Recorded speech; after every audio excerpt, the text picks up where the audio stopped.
હું છું બરખા. ક્યાં ખોવાય સુખ કાર્યક્રમમાં આપ સૌનું સ્વાગત છે. દર્શક મિત્રો, આજે ભાગદોડ ભરેલી જિંદગીમાં સૌ કોઈ સુખદ જીવન જીવવા માંગતું હોય છે. સૌ કોઈ સુખદ જીવન જીવવા માટે ઘણી બધી મહેનત કરે છે, ઇન્કમ વધારવા માટે મહેનત કરે છે, છતાં યોગ્ય પરિણામ પ્રાપ્ત નથી થતા. તો ક્યારેક વાસ્તુશાસ્ત્રથી સાવ જુદી જ દિશામાં યોગ્ય બાંધકામ કરેલ હોય તો હાંસલ કરેલ સિદ્ધિનો પણ નાશ થાય છે.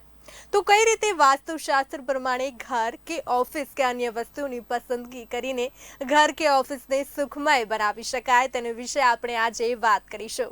તો આપણી સાથે આજે જાણીતા વાસ્તુ નિષ્ણાંત ધીરેનભાઈ શાહ આપણી સાથે જોડાઈ ચૂક્યા છે, જેઓએ વાસ્તુશાસ્ત્ર પર 5 થી વધુ પુસ્તકો પણ લખી છે. ધીરેનભાઈ, આપનું સ્વાગત છે કાર્યક્રમમાં. નમસ્કાર ધીરેનભાઈ, સૌ પ્રથમ તો હું આપને પૂછવા માંગીશ કે વાસ્તુશાસ્ત્ર આર્થિક રીતે કઈ રીતે સંકળાયેલું છે?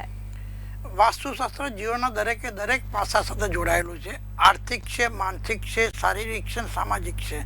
હવે જ્યારે આર્થિક પાસાની વાત કરીએ તો વાસ્તુશાસ્ત્ર પ્રમાણે બાંધકામ કરેલું હશે, એના સિદ્ધાંતો મુજબ બાંધકામ કર્યું હશે તો તમારા જીવનની અંદર હંમેશા આર્થિક સમૃદ્ધિ કન્ટિન્યુઅસ લાંબા સમય સુધી રહેશે અને તમારા જીવનમાં આર્થિક બાબતમાં આવતી અડચણો લગભગ નહીવત થઈ જશે.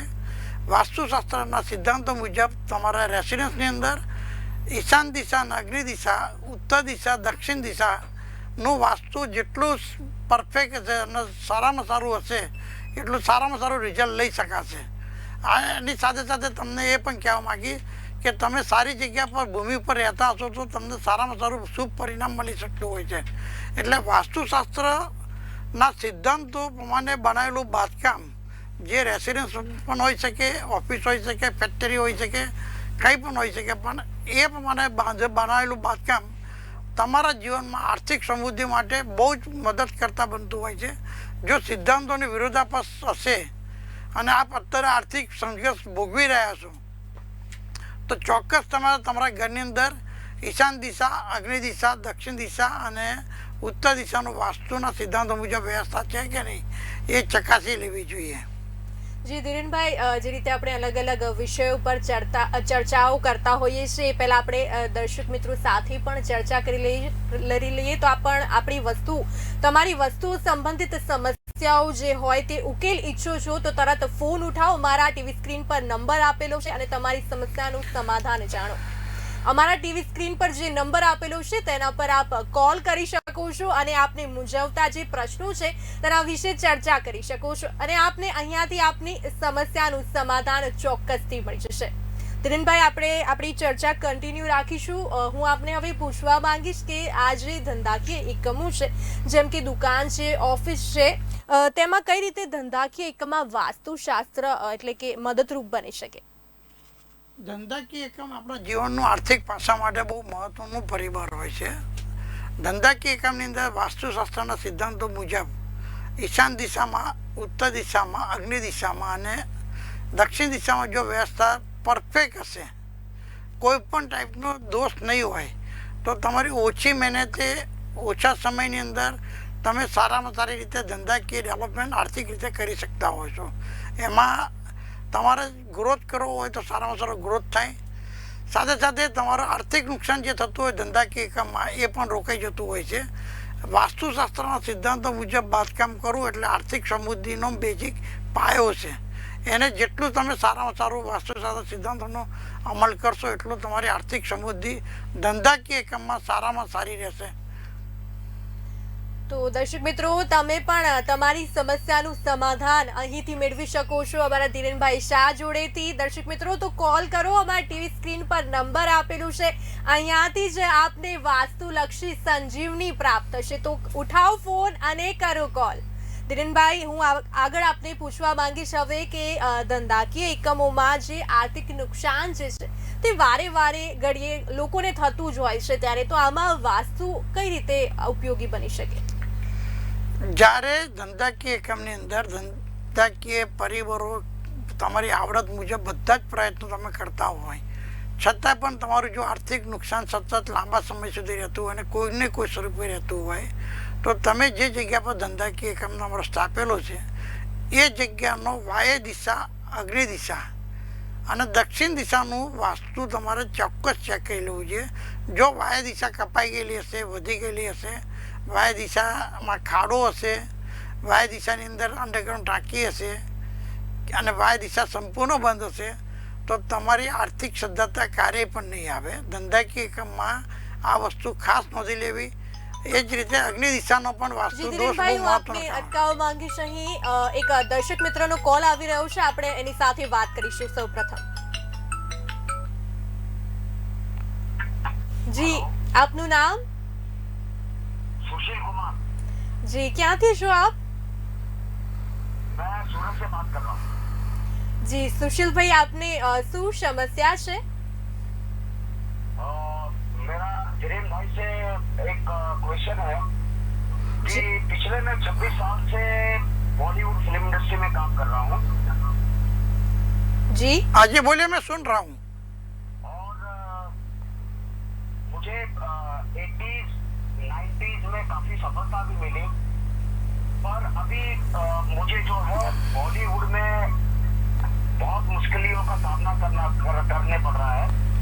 अभी फिलहाल काम मुझे नहीं मिल रहा है बॉलीवुड में, तो उसके लिए क्या करें? अगर बॉलीवुड में आपके बिजनेस के ग्रोथ करना है और आपके करियर में डेवलप करना है तो आपके रेसिडेंस में ईशान कॉर्नर और अग्नि कॉर्नर में और पश्चिम दिशा में उसका वास्तु सही होना चाहिए. अगर ईशान कॉर्नर में आपके वहाँ कहाँ अरेंजमेंट है? अभी आपके वहाँ ईशान कॉर्नर में अरेंजमेंट कहाँ है? देखिए, मुझे वास्तु का तो इतना कुछ पता नहीं है कि कौन से दिशा में क्या होता है. चलो कोई बात नहीं, अभी मैं डायरेक्टली बात कर लेता हूँ. आपको अग्नि कॉर्नर में आपको रेसिडेंस में, आपके रेसिडेंस में अग्नि कॉर्नर में उधर किचन आना चाहिए. अगर किचन की अरेंजमेंट नहीं है तो आप उधर रेगुलर कैंडल एक मीणबत्ती लगाना चालू कर दीजिए तो आपका बॉलीवुड में सक्सेस होने की संभावना बढ़ जाएगी. वास्तु में बहुत सारे फैक्टर काम करते हैं. इसमें ईशान कॉर्नर, अग्नि कॉर्नर और पश्चिम दिशा में अगर कोई दोष बड़ा होगा तो आपको तकलीफ देगी बॉलीवुड में सक्सेस करने के लिए. लेकिन बॉलीवुड के लिए स्पेसिफिक अग्नि कॉर्नर की डायरेक्शन बहुत पॉजिटिव रिजल्ट देती है. आप उसमें हो सके तो आप उधर किचन बनवा लीजिए, नहीं हो सकते तो कोई बात नहीं, आप रेगुलर उधर कैंडल चालू कीजिए. और मेरा एक और सवाल था. हाँ जी बोलिए. मैं बॉलीवुड में ही करूं या कोई दूसरा बिजनेस करूं? आप बॉलीवुड में करो, वो आपके लिए बहुत अच्छा रहेगा. बॉलीवुड में बिजनेस करने में आपको तरक्की बहुत स्पीड से होगी. फाइनेंशियल तरक्की और नेम और फ्रेम दोनों बढ़ेगा. आपने जिस हिसाब से अभी तक जो काम किया है 26 साल से बॉलीवुड में, तो उसके हिसाब से अग्नि कॉर्नर का वास्तु आपके वहाँ बिल्कुल सही होना चाहिए और उसके लिए आपको बॉलीवुड में ही रहना चाहिए. और अग्नि कॉर्नर का वास्तु आप सही बना लो तो आपकी जिंदगी में कभी भी कुछ भी तकलीफ नहीं रहेगी. जी धीरेन्द्र शास्त्री जी, आपका बहुत बहुत धन्यवाद. नमस्कार. જી સુશીલજી, અમારી સાથે જોડાવા બદલ આપનો આભાર. Thank you. જી ધીરેનભાઈ, હવે આપણી જે ચર્ચા છે તે યથાવત આર્થિક નુકસાન જ્યારે કન્ટિન્યુઅસ વધારે રહેતું હોય ધંધાકીય એકમની અંદર ત્યારે વાય દિશા, અગ્નિ દિશાનું અને દક્ષિણ દિશાનું વાસ્તુ દોષ અતિશય જવાબદાર હોય છે અને લાંબા સમયથી નુકસાન રહેતું હોય તો અગ્નિ કોર્નરમાં પણ જો તમારી અંડરગ્રાઉન્ડ ટાંકી હોય, અગ્નિ ખૂણો વધી ગયેલો હોય કે અગ્નિ ખૂણો કપાઈ ગયેલો હોય અથવા તો અગ્નિ કોર્નરનું લેવલ, જમીનનું લેવલ અપ એન્ડ ડાઉન હોય તો પણ તમારું આર્થિક નુકસાન કન્ટિન્યુઅસ કોઈને કોઈ સ્વરૂપે રહેતું હોય છે. એટલે ધંધાકીય એકમની અંદર નફાનું પ્રમાણ ઓછું કરવામાં અગ્નિ કોર્નર, વાય દિશા, દક્ષિણ દિશા બહુ મહત્ત્વનું કામ કરતું હોય છે. એમાં એ દિશાનું વાસ્તુ સારામાં સારું રાખવું અતિ આવશ્યક છે. અને એ સિવાયની જે મહત્ત્વની વાત કરીએ તો એ વાત એવી છે કે તમે ધંધાકીય, તમારો જે ધંધાકીય એકમ છે એ ધંધાકીય એકમ જો સારી જગ્યા પર નહીં હોય, સારી ભૂમિ પર નહીં હોય તો પણ તમારો આર્થિક તરક્કી, ડેવલપમેન્ટ નહીં થાય અને આર્થિક નુકસાન કોઈને કોઈ સ્વરૂપે રહેશે. એટલે વાસ્તુ પ્રમાણે અને ભૂમિનું બેનો પરફેક્ટ તમારે વર્કઆઉટ કરવું પડે, ચેક કરવું પડે અને એ પ્રમાણે વ્યવસ્થા કરો તો તમારા ધંધાકીય એકમમાં હંમેશા સારામાં સારી કન્ટિન્યુઅસ પ્રગતિશીલ રહે. જી ધીરેનભાઈ, હવે હું આપને પૂછવા માંગીશ કે ઘરમાં જે કિંમતી અમૂલ્ય વસ્તુઓ હોય છે, એટલે કે આપણે તિજોરીમાં મૂકતા હોઈએ છીએ કે કબાટમાં મૂકતા હોઈએ છીએ, એટલે કે ઘરેણાં છે એવું બધું, તો તિજોરી ત્યારે ઘરમાં કઈ બાજુ રાખવી જોઈએ વાસ્તુશાસ્ત્ર પ્રમાણે?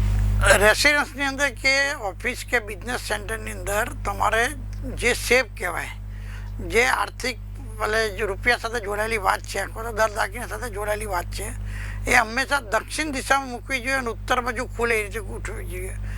દક્ષિણ દિશામાં મૂકવી જોઈએ, ઉત્તર બાજુ ખુલે એ રીતે કરો તો હંમેશા એમાંથી તમારો ગ્રોથ સારામાં સારો રહે. પરંતુ ઘણી ફરી આમાં અહીંયા ઘણી બધી ગેરસમજ થતી હોય છે. દક્ષિણમાંની જગ્યા દક્ષિણ નૈઋત્યમાં ગોઠવતા હોય છે તો પણ આર્થિક ગ્રોથ નથી થતો, આવકની સામે જાવક વધી જતી હોય છે. એટલે એક્ઝેક્ટ દક્ષિણ દિશામાં એરેન્જમેન્ટ કરો, ઉત્તર ફેસિંગ કરો તો સારામાં સારું તમારું પ્રગત કેરિયરમાં સેફની જગ્યાએ સારામાં સારું benefit રહે. આપણા વધુ એક દર્શક મિત્રનો કોલ આવી રહ્યો છે, આપણે પહેલા એની સાથે વાત કરીશું. જી, આપનું નામ? મારું નામ સુષ્મા છે. જી સુષ્માબેન, શું સમસ્યા છે આપની? અરે મારે એવું પૂછવું હતું કે મારી બેબી અત્યારે સીએ નું ભણે છે. જી. તો એનું છે ને ભણવામાં થોડું મન નથી લાગતું, તો મારે એને કેવી રીતે કઈ દિશામાં યોગ્ય રીતે બેસાડવી જોઈએ કે એનું થોડું ભણવામાં મન લાગી જાય? સૌ પ્રથમ તો તમારે એનો સ્ટડી રૂમ કે ભણવા માટેનું જે સ્ટડી ટેબલ હોય એ પશ્ચિમ દિશામાં રાખવું જોઈએ. આમાં પૂર્વમુખ ને ઉત્તર બાજુ રાખવું જોઈએ અને એને બારી બાયના રેગ્યુલર ખુલ્લા રાખવા જોઈએ. અને બની શકે તો પશ્ચિમ દિશામાં બ્લુ કલર છે, ગ્રે કલર છે કે વ્હાઇટ કલરનો વધારે ઉપયોગ કરવો જોઈએ. તો એને સીએમાં ભણવામાં સારામાં સારું મન લાગશે, એની સફળતા પણ સારામાં સારી મળશે. અને એ જે સ્ટડી રૂમ તમે જે પશ્ચિમ દિશામાં બનાવો એની અંદર તમારે ઈશાન ખૂણાની અંદર કોઈ પણ ભગવાનની મૂર્તિ અથવા તો સરસ્વતી દેવીની મૂર્તિ મૂકી દેવી તો એને સારામાં સારું પરિણામ, શુભ પરિણામ મળશે. પશ્ચિમ દિશાને સ્ટડી રૂમ તરીકે ઉપયોગ કરો તો દરેક વિદ્યાર્થી મિત્રોને સારામાં સારી રીતે અભ્યાસમાં પ્રગતિશીલ પરિણામ મળતા હોય છે. બરાબર. અને મારા બીજો બી સવાલ હતો મારો કે મેં છે ને હમણાં એક ઘર રાખ્યું છે, તો એમાં મેં કિચન બનાવ્યું છે. તો કન્ફ્યુઝન એ વાતનો છે કે હું મારું મંદિર છે એ કઈ બાજુ સેટ કરું, કિચનમાં કે કિચનની બહાર જે ભાગ છે એની અંદર સેટ કરું, કેવી રીતે? જ્યારે મંદિરની વાત આવે ત્યારે હંમેશા મંદિર ઈશાન દિશામાં, પૂર્વ દિશામાં, ઉત્તર દિશામાં અને મધ્ય ભાગમાં ગોઠવવું જોઈએ. કિચન તમારું જો અગ્નિ દિશામાં આવતું હોય તો એના અંદર પણ એને ઈશાન ખૂણો પકડીને પણ કિચનમાં ગોઠવી શકાય. પણ કિચનમાં ગોઠવવા કરતાં મકાનનો ટોટલ જે એરિયા છે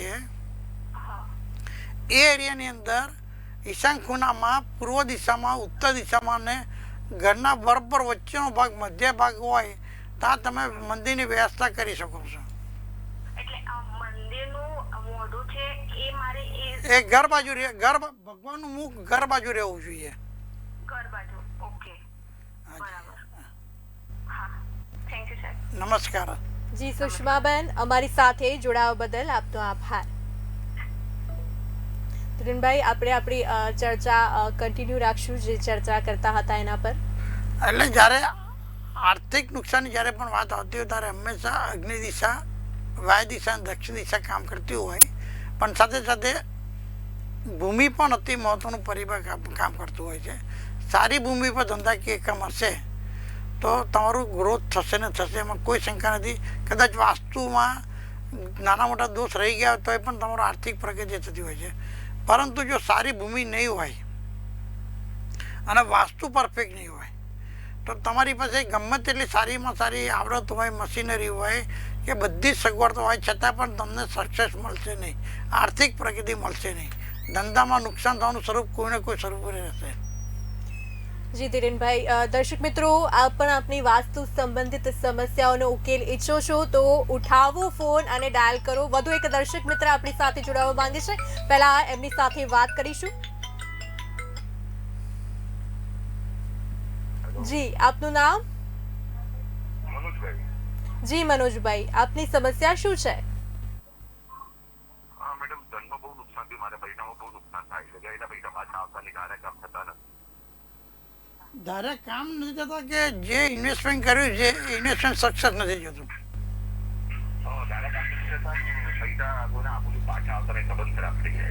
હવે તમારા મકાનની અંદર વાય દિશામાં અગ્નિ દિશામાં શું વ્યવસ્થા છે?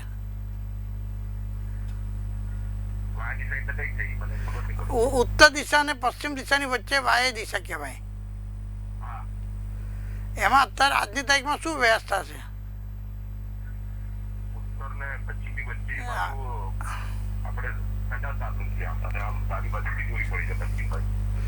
હવે વાય દિશામાં તિજોરી રખાય નહીં. વાય દિશામાં તિજોરી રાખશો તો તમારું જે હશે એ બધું ખાલી થઈ જશે, એમાં કંઈ ટકશે નહીં. બીજું, તમારું જો વાય દિશામાં ટોયલેટ બાથરૂમ હોય તો એના વેન્ટિલેશન જો થઈ શકે તો મોટા જ કરી દો. નથી થઈ શકતા તો ત્યાં સફેદ લાઇટનું પ્રમાણ વધારે રાખો. વાય દિશાના હિસાબે તમારું આર્થિક નુકસાન, તમે જ્યાં ધિરાણ કરો કે કોઈને ઓછી ના આપો પણ એ પણ પૈસા ટકે નહીં, અને તમારા આવકના પ્રમાણમાં જાવકનું પ્રમાણ વધારે રહે. એટલે વાય દિશાનો વાસ્તુ દોષ બને એટલું ઝડપથી તમે ક્લિયર કરો, તે તમારે સારામાં સારું રહેશે. જી જી મનોજભાઈ, બીજો આપનો કોઈ પ્રશ્ન?